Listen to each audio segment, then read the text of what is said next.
욥기 42장 6절입니다. 함께 읽기 원합니다. 욥기 42장 6절입니다. 시작. 그러므로 내가 스스로 거두어 드리고 티끌과 제 가운데에서 회개하나이다. 다음 본문입니다. 하박국 3장 18절입니다. 하박국 3장 18절입니다. 또 함께 읽기 원합니다. 함께 읽겠습니다. 시작. 나는 여호와로 말미암아 즐거워하며 나의 구원의 하나님으로 말미암아 기뻐하리로다. 안녕하십니까? 오늘이 이제 저의 공릉동 교회에서 마지막 설교입니다. 마지막 설교인 만큼 학생반 친구들과 나누었던 이야기를 토대로 해서 설교 말씀을 준비하였습니다. 작년 한 해에는 그 코로나 때문이란 말을 참 많이 달고 산 것 같습니다. 우리 학생반 친구들도 마찬가지였습니다.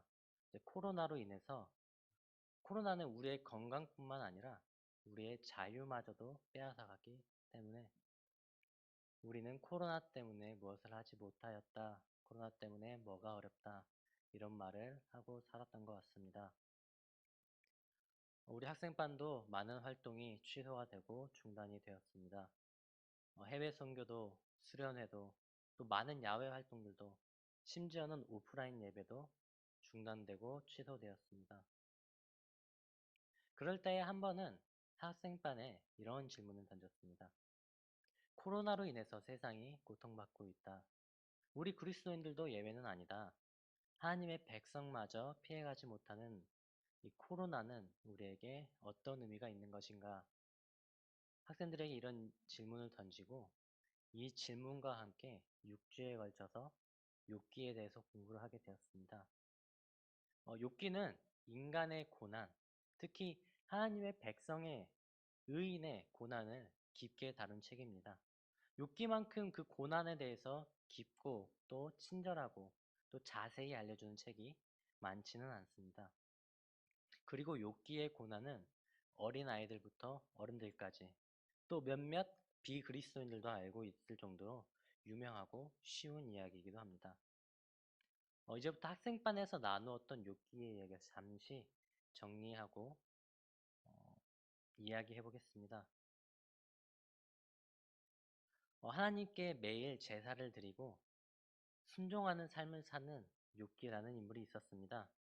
그는 이제 여호와께 하나님께도 인정받는 의인이었죠. 하늘 회의의 모습을 보게 되면 하나님이 사단 앞에서 그 의인이라고 보증하시는 장면을 우리가 볼 수 있습니다. 그런 의인도 고난을 당하게 됩니다. 가족이 죽고 재산도 없어지고 몸의 악성 종기로 인해서 기왓장으로 피부를 긁고 있는 모습을 우리가 기억하고 있습니다.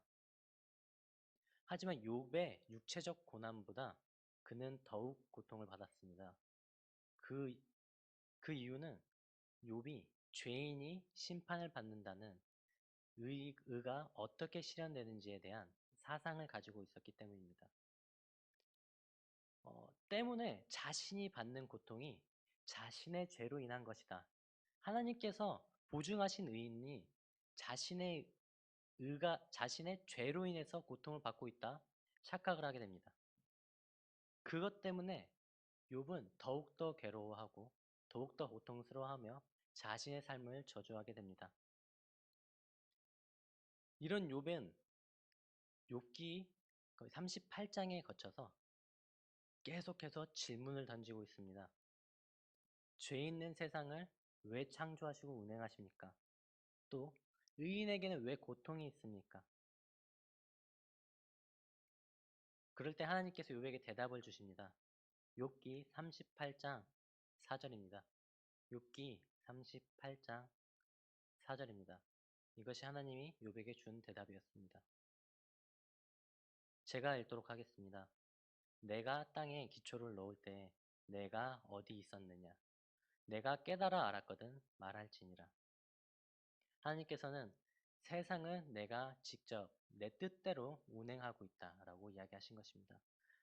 하나님께서는 3장에 걸쳐서 이것과 같은 이야기를 계속해서 반복하십니다.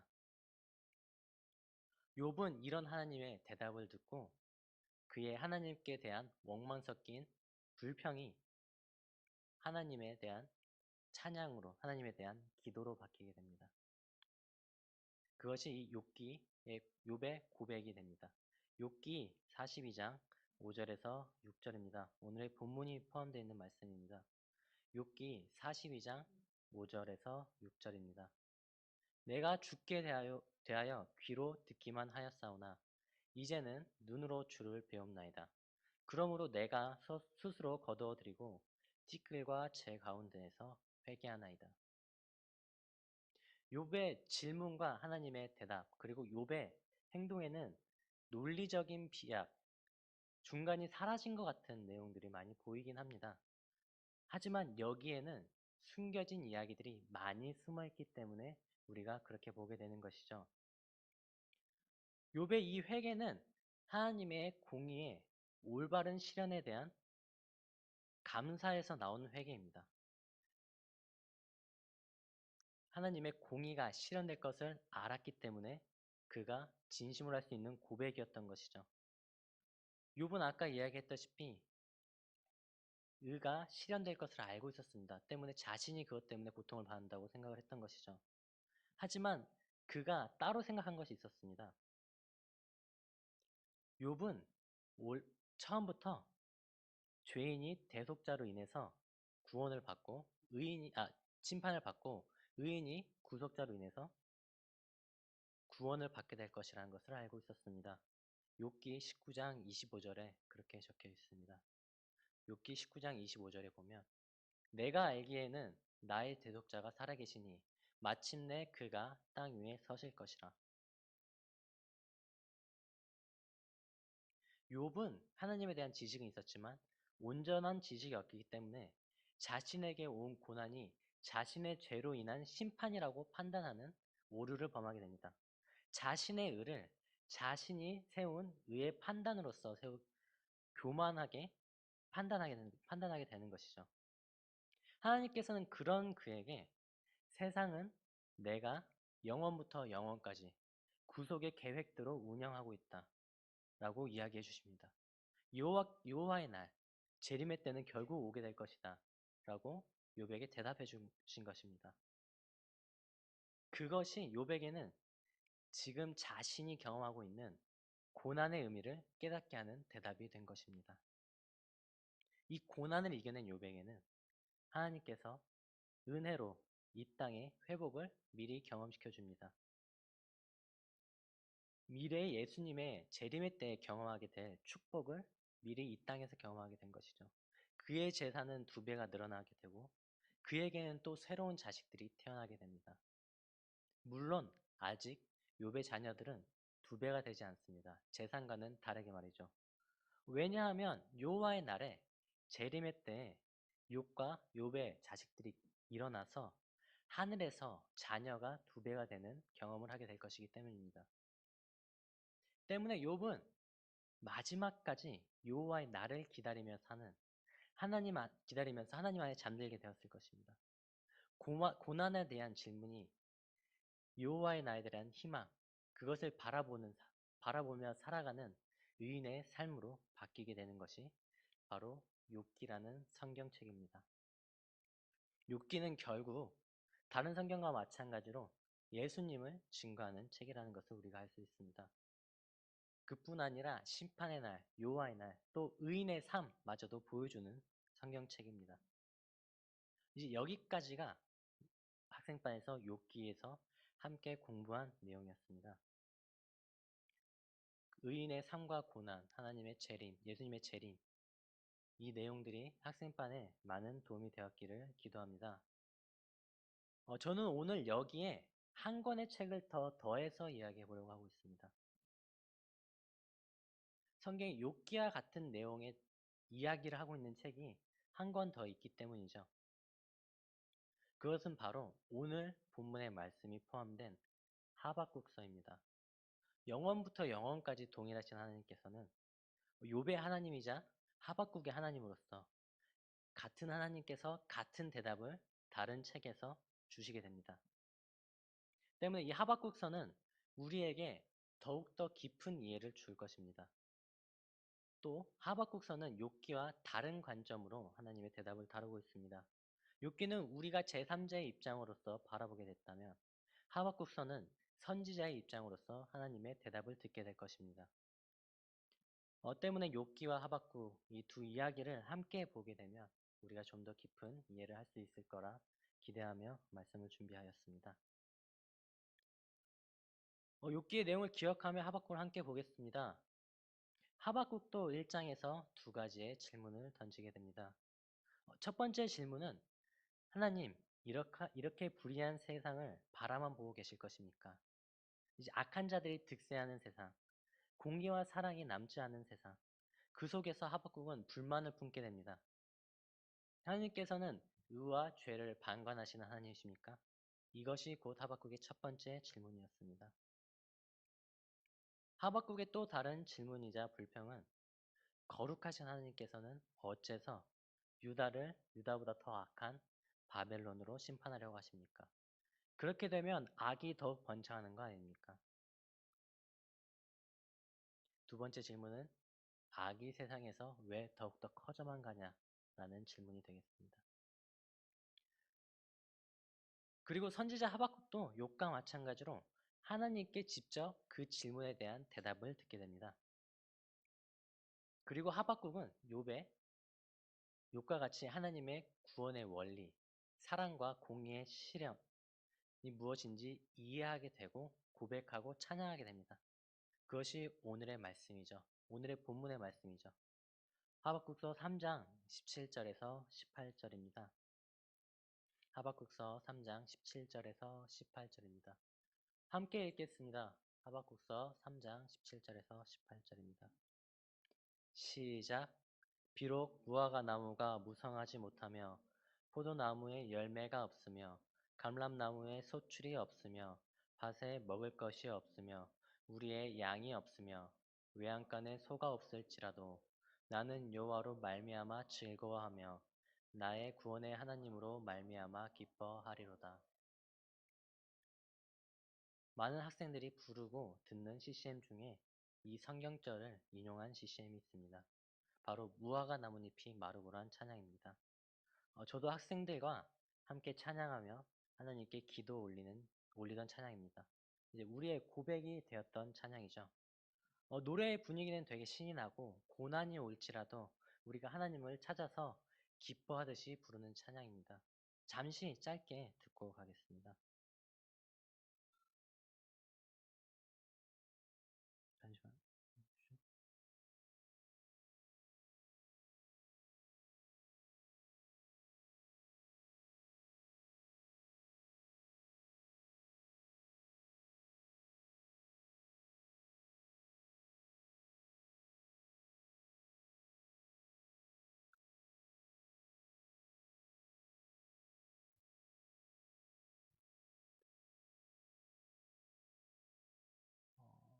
찬양이 안 나오는 관계로 찬양은 넘어가도록 하겠습니다.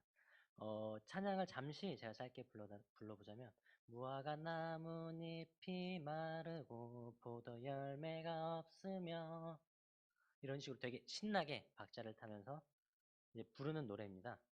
이렇게 신나고 행복한 찬양이지만 하박국의 고백의 분위기는 사실 이렇게 신나는 분위기는 아닙니다.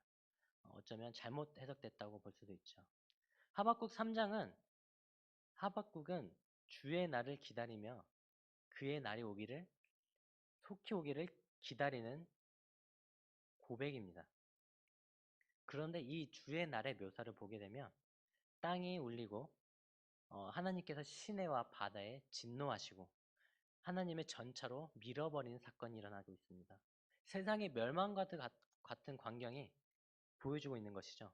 그렇게 묘사되고 있습니다. 그리고 이러한 고난은 죄인뿐만 아니라 하나님의 백성에게도 똑같이 일어나고 있습니다. 이 본문의 성경절 외양간에 소가 없을지라도 이것을 히브리서 원문으로 보게 되면 가정, 미래에 일어날 것이 아닌 현재 혹은 완료템으로 이미 그렇게 되었다. 이미 없다라고 해석이 됩니다. 이것을 직역하여 해석하자면 무화과 나무가 싹이 없고 열매가 없고 포도나무에 소출이 없고 감람나무에 소출이 없으며 우리의 양도 없고 소도 없고 나는 여호와로 말미암아 기뻐하리로다. 하나님께서 죄인들에게 왜 심판하지 않으시냐 부르짖던 하박국은 이제는 하나님의 백성에게 고난이 오기를 속히 오기를 기도하는 선지자가 되었습니다. 그는 욥은 하나님의 여호와의 날을 기다리는 행복한 고민을 하였지만 하박국은 여호와의 날, 그 곧 고난의 날이 오는 그 날을 기도하는 선지자로 바뀌게 되는 것입니다. 둘은 차이가 있지만 같은 행동을 보이고 있는 것입니다. 하박국은 어떻게 이런 모습으로 생각을 바꾸게 되었는지 같이 알아보겠습니다. 어, 하박국의 질문 첫 번째입니다. 하박국 1장 4절입니다. 제가 읽도록 하겠습니다. 이러므로 율법이 해이해지고 정의가 전혀 시행되지 못하오니 이는 악인이 의인을 에워쌌으므로 정의가 굳게 행하여 짐이나이다. 의가 죄로 인해서 세워지지 못하는 세상에 대해서 질문을 던집니다. 어, 인내의 하나님께서는 이런 질문에 친절하게도 대답을 해주시죠. 하박국 첫 번째 질문에 대한 의도는 이것이었습니다.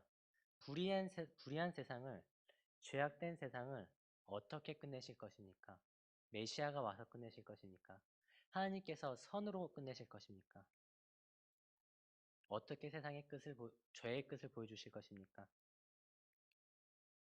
우리가 지금 이 세상을 살아가면서, 이 죄악된 세상을 살아가면서 은혜로운 메시아의 심판을 기다리는 모습과 같은 모습입니다. 그 모습으로 하나님께 질문을 던진 것이죠. 선이 악을 심판하는 곧 공의가 실현되는 모습을 하박국은 꿈꾸고 있는 것입니다. 선지자는 하나님께서 다스린 이 세상이 하나님의 성품대로 운행되기를 원하는 그런 원초적인 믿음에서 질문을 던지게 됩니다. 하나님의 대답은 이렇습니다. 하박국 1장 10절입니다. 왕들을 멸시하며 방백을 조소하며 모든 견고한 성을 비웃고 흉벽을 쌓아 그것을 점령할 것이라. 하박국이 꿈꾸었던 공의가 이루어지는 모습입니다.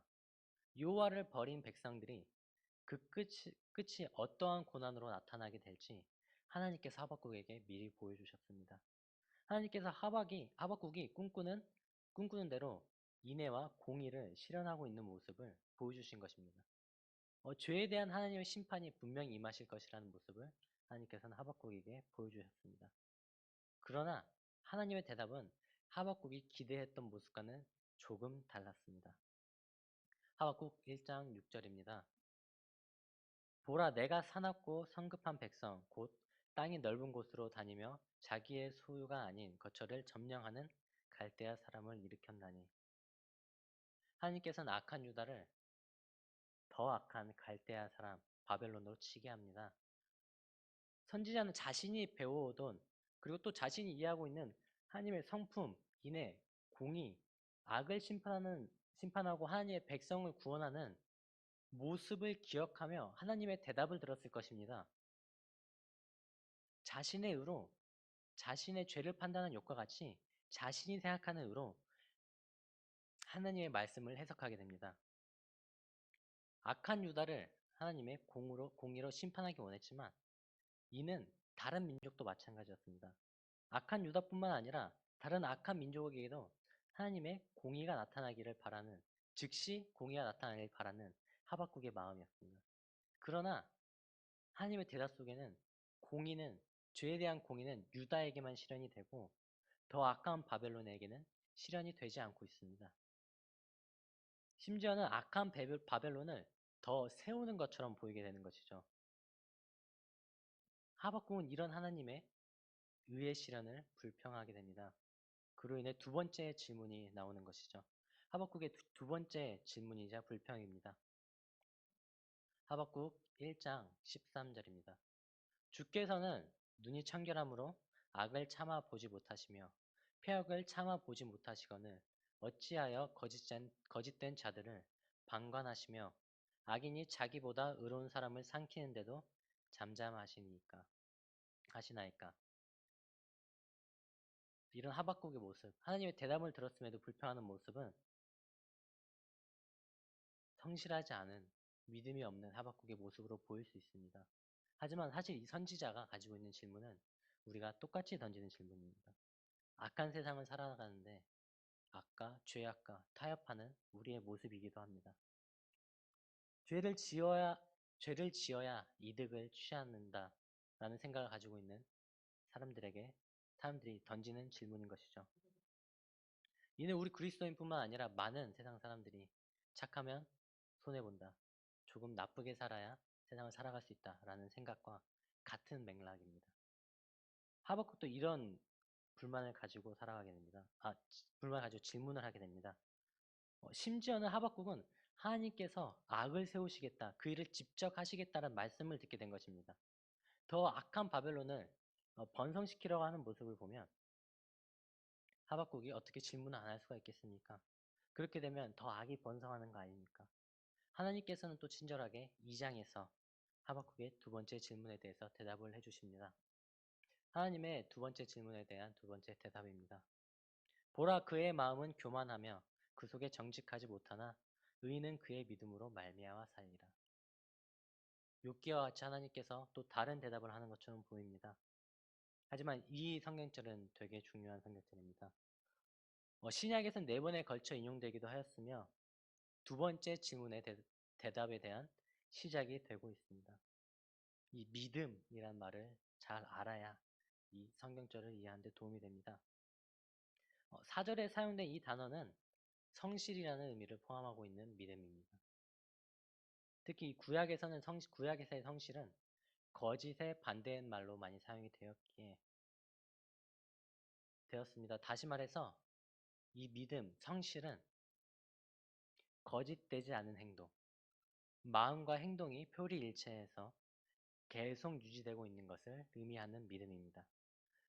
우리는 항상 예수님과 같은 마음을 가지고 살기를 원하며 그 마음과 같은 행동으로 사는 것, 그것이 곧 여기서 말하고 있는 의인은 그의 믿음으로 말미암아 살리라 할 때 믿음입니다.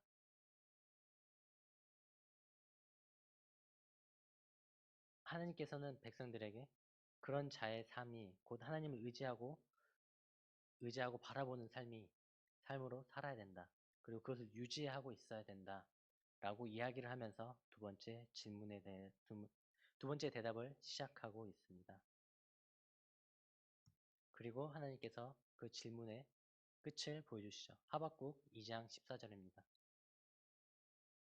이는 물이 바다 덮음과 같이 여호와의 영광을 인정하는 것이 세상에 가득함이라. 또 하박국 2장 20절에 이렇게 적혀 있습니다. 오직 여호와는 그의 성전에 계시니 온 땅은 그의 앞에서 잠잠할지니라 하시니라. 이것이 하나님의 대답에 대한 결론입니다. 의인이 하나님을 바라보고 살면 그러하면 세상이 내게 순종하게 될 것을 보게 될 것이다.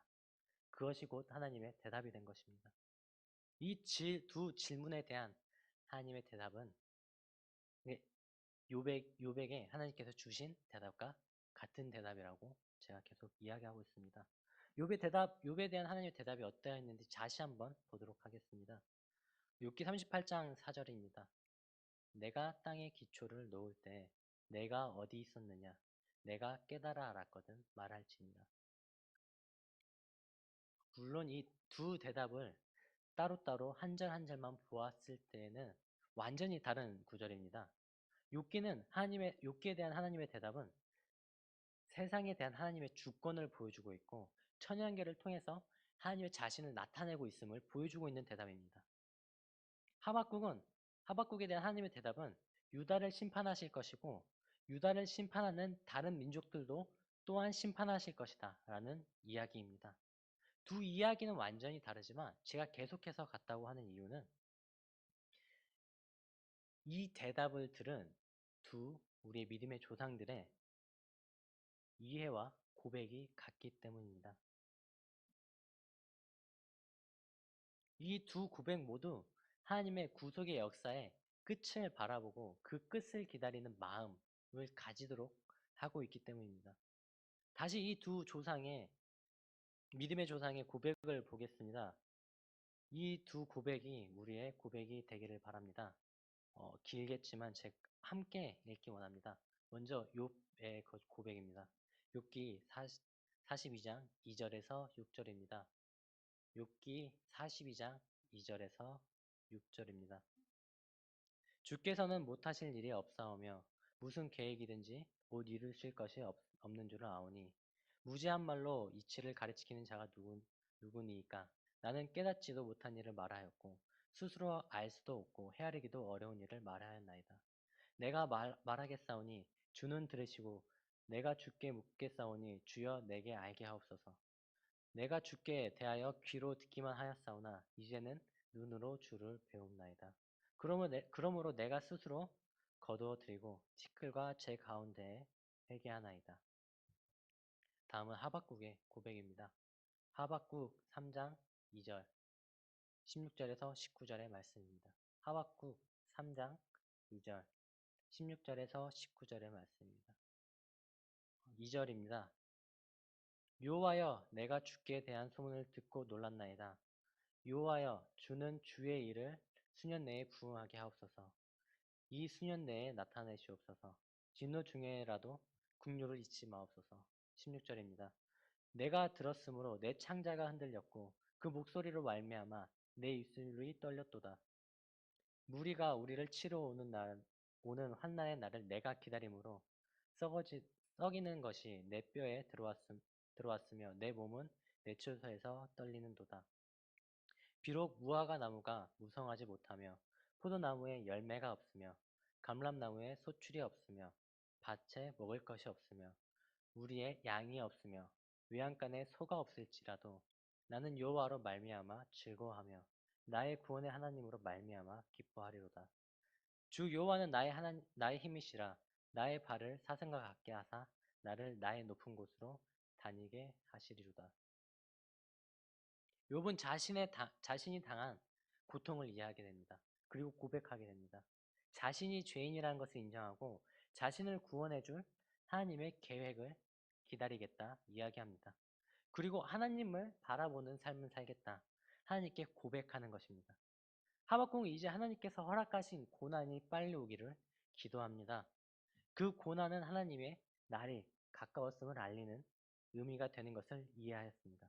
그리고 하박국 2장 4절의 말씀대로 믿음 안에 살겠다 고백합니다. 성실히 하나님을 바라보는 삶을 살겠다고 고백하는 것입니다. 그 두 고백은